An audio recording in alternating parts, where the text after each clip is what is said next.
Umalis ka na dito. Moira, alam ko na hindi na ikaw ang may-ari ng ospital. Kaya huwag mo kong palayasin. I'm just here to visit an old friend.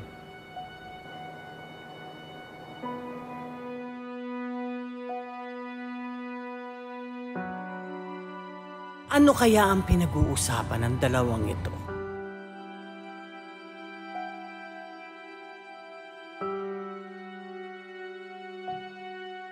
Naku, Nay, kay Dr. Zoe Tanyag po kayo magpa-check up. Magaling po yun. Yun po yung sinasabi po nilang magaling na anak na doktor ni Dr. Tanyag. Eh, anak ka rin naman, di ba? Eh, sa'yo na lang ako magpapa-check up. Atay, magaling po talaga yung si Dr. Zoe. Baka nagpa-check up na rin po kayo kay Dr. Tanyag kapag nagpa-check up po kayo sa kanya. Hindi na. Ikaw na lang ang mag-check up sa akin. At saka, kilala na kita eh. Kampante na ako sa'yo eh. Please? Baka na.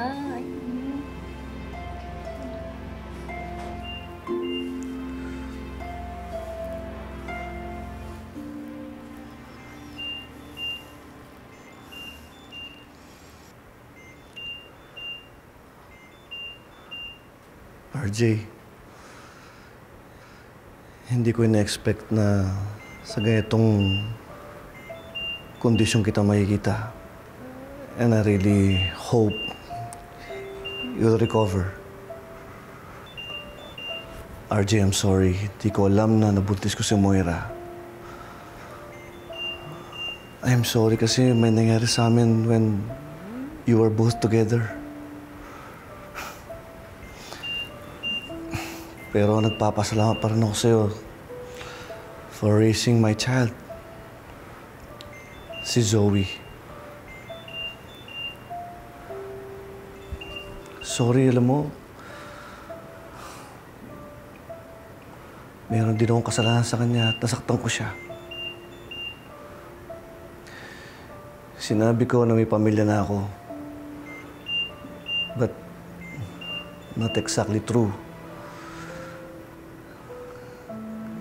Kasi yung asawa ko, he just passed away a year ago. Yung anak ko naman nasa Amerika. Pero ayoko malaman niya tungkol kay Zoe. Ayoko siyang masaktan. She's hurting from her mother's death. Alam mo, I'm really okay now kasi ikaw yung kinilalang ama ni Zoe. Maraming salamat sa'yo sa pag-aalaga mo sa kanya. I hope I don't see you like this again.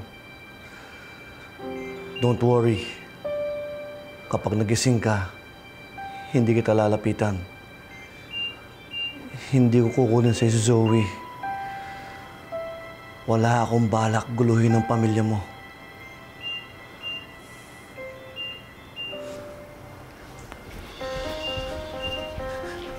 Carlos, please. Umalis ka na. Baka maabutan ka pa dito ni Zoe. Moira, si RJ gumalaw. Tatawagin ko muna si Doc Ray.